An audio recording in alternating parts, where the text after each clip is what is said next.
rodada do final de semana, que na verdade só teve um jogo interessante para nós mineiros no que se refere à Série A do Campeonato Brasileiro, já que o do Cruzeiro foi adiado. O Atlético jogou fora de casa e empatou com o Fluminense por 2-2. Eu começo com você, Edu Panzi. Gostou do resultado e do jogo? Ou do jogo e do resultado? Boa noite. Boa noite, Álvaro. Um abraço pra você, quem tá ligado na TBB. Eu gostei do jogo, né? Acho que Atlético e Fluminense entregaram exatamente o que a gente esperava.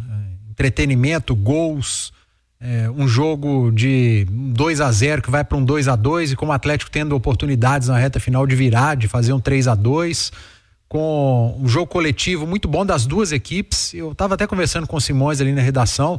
Eu acho que o trabalho do Diniz foi muito bom. O Diniz venceu o Atlético por 70 minutos, né? Coisa que ninguém está conseguindo. Conseguiu fazer um 2-0, por muito pouco não faz um 3-0. O Cano teve a chance de fazer o 3-0. Fazia um jogo muito consistente, inteligente, mesmo abrindo mão um pouco da característica do Fluminense, mais uma vez trazendo Marquinhos para dobrar, jogar como um lateral pela direita. Aproveitou muito bem as costas do Arana, que é o ala que sobe, que tem que retornar do Atlético. Então foi bem o Fluminense. Agora o Atlético mais uma vez mostrou a sua força coletiva, o trabalho do Milito também na hora de ler o jogo, o que precisava. O Fluminense foi o melhor time que marcou as alas do Atlético e aí obrigou o Milito a centralizar um pouco mais o jogo na segunda etapa, e ele conseguiu com as duas mudanças, com o Igor Gomes e o Vargas, tanto que as melhores chances do Atlético foram em jogadas pelo centro, o gol que o Paulinho perdeu, o gol do Vargas. E quando o Atlético consegue fazer o gol pelo centro, o Fluminense vai tentar fechar esse setor, aí o Atlético volta a explorar o lado do campo, o gol sai pelo lado, numa jogada do Arana, o cruzamento e o gol do Vargas. Então, foi uma partida de treinadores capazes, inteligentes, de duas equipes muito qualificadas, com jogadores decisivos, e a gente falava mais cedo, e a Nath, a gente esperava um jogo divertido, né, Nath? É verdade. E foi divertidíssimo, cara, um baita 2-2. Quem assistiu não perdeu nada. E já aproveitando, Nath, já emendando com você, o Milito falou que bom resultado para ele é vitória, que ele não comemora empate. É para ser comemorado ou não esse empate para quem tá no YouTube e está acompanhando os gols de Atlético 2, Fluminense também 2? Não vou dizer que é para ser comemorado, e eu entendo quando o Milito diz isso, seguindo aqui o pensamento dele, tá? De que quando o treinador é um treinador com o perfil que ele tem, muito ganancioso, né? Muito ofensivo, que monta um time para entrar dentro do campo e para buscar os 3 pontos, ele nunca vai ficar satisfeito com um empate só.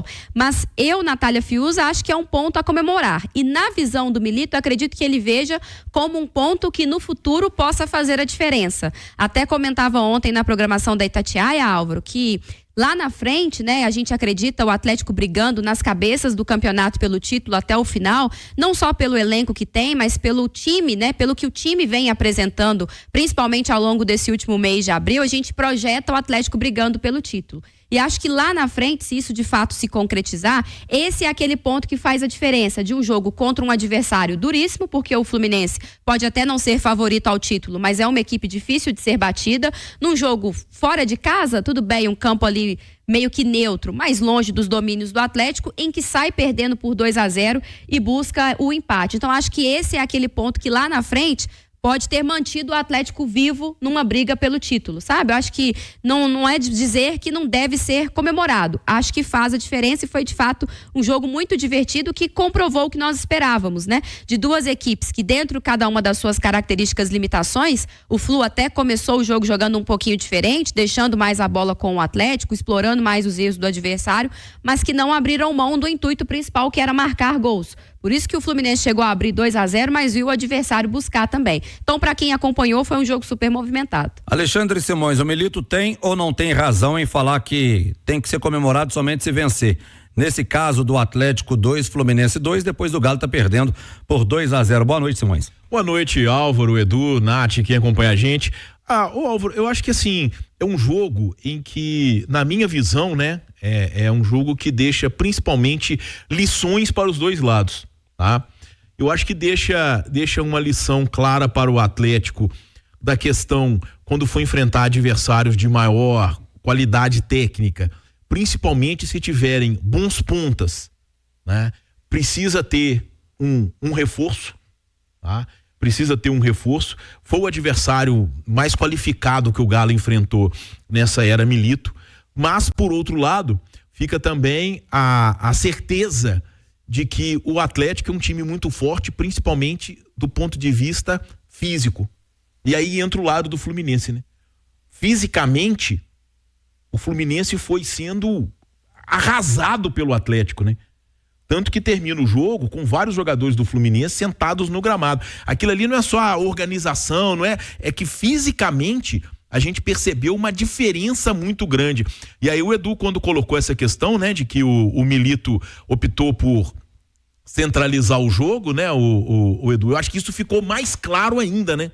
O time do Atlético com muita força, né? E o time do Fluminense entregue. Apesar da qualidade, em determinado momento do jogo, não conseguia armar nem contra-ataque, né? Só se livrava da bola, né? Então, a entrevista do Marcelo depois do jogo. Isso. O Fluminense deu sorte de não ter perdido.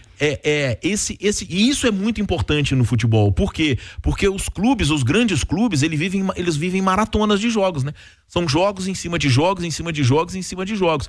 E o Fluminense tinha poupado grande parte da equipe, ao contrário do Atlético, no meio de semana, tá?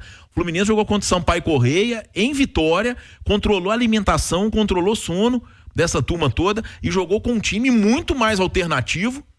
O Galo contra o Sport teve praticamente força máxima. Um foi na terça, o outro na... Mas mesmo assim, o Fluminense poupou muito e sofreu muito mais.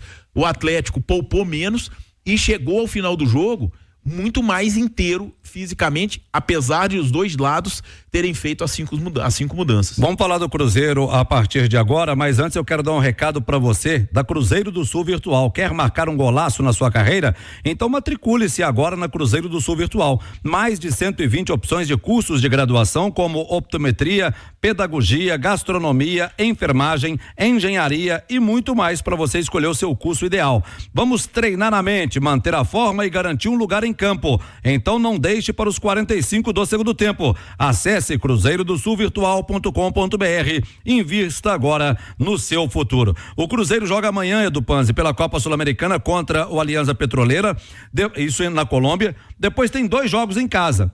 O Cruzeiro tem chances ainda de classificação, na sua opinião, ou não? Por hoje ele ser o terceiro colocado com 3 pontos e Universidade de Quito ter 7.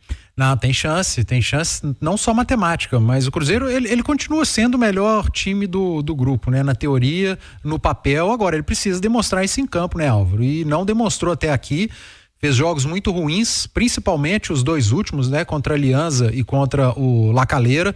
O primeiro jogo, lá no Equador, o Cruzeiro mandou uma equipe mista, estava envolvido em final de campeonato estadual e talvez tenha sido o melhor jogo do Cruzeiro, né? Nessa Sul-Americana. Agora é fazer valer essa superioridade. Eu acho que o Cruzeiro é favorito para esse jogo contra o Alianza, teve tempo para treinar, teve semana cheia para o Seabra trabalhar, fazer as melhores escolhas. Acho que pode montar uma equipe ofensiva sim. Eu optaria pelo Barreal para fazer a meia pelo lado esquerdo. Você segue com o Matheus Pereira jogando mais centralizado ou caindo pela direita, com o Romero e Lucas Silva. Pode utilizar ou seguir utilizando uma dupla de ataque.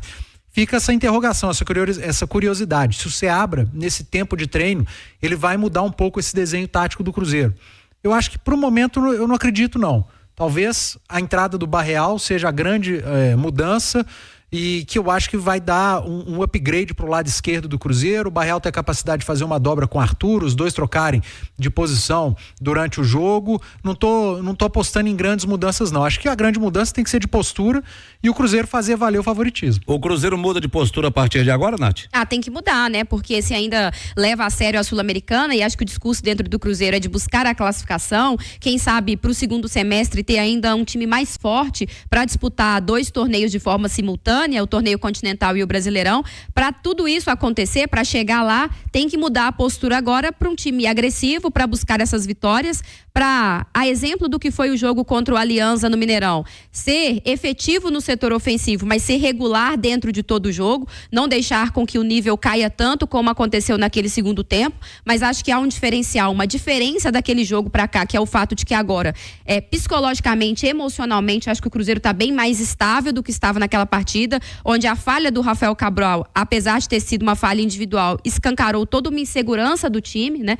O time passando por um momento de pressão, vindo da derrota no Campeonato Mineiro, do título, enfim. Agora é um ambiente mais de tranquilidade, o time vem de uma boa vitória no Campeonato Brasileiro, então acho que é ser mais efetivo no ataque, é exemplo do que foi aquele jogo, aproveitar melhor as chances, não fazer o que fez contra o Lacaleira, em que foi melhor, mas não conseguiu tirar o 0 do placar, e manter a regularidade e confirmar esse favoritismo dentro das 4 linhas. Cruzeiro é favorito amanhã, Simões?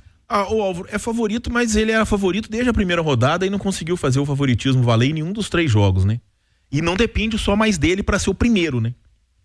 A Universidade de Quito, se vencer as 2 próximas rodadas, ela joga em casa contra os 2 piores times da chave, o Cruzeiro não tem mais condição de ser o primeiro, pode ser o segundo, aí vai jogar aquele playoff contra um terceiro colocado de Libertadores. Então, o Cruzeiro complicou a situação num grupo que, quando aconteceu o sorteio, pra gente ele tinha caído do céu, né? Equipes sem tradição internacional e sem torcida. O Cruzeiro jogou até agora como visitante, em Concepción tinha mais torcedor do que o time local. Então, quer dizer, o Cruzeiro se complicou, mas de toda forma pode se recuperar, mas eu acho que ser o primeiro colocado ficou difícil. Daqui a pouco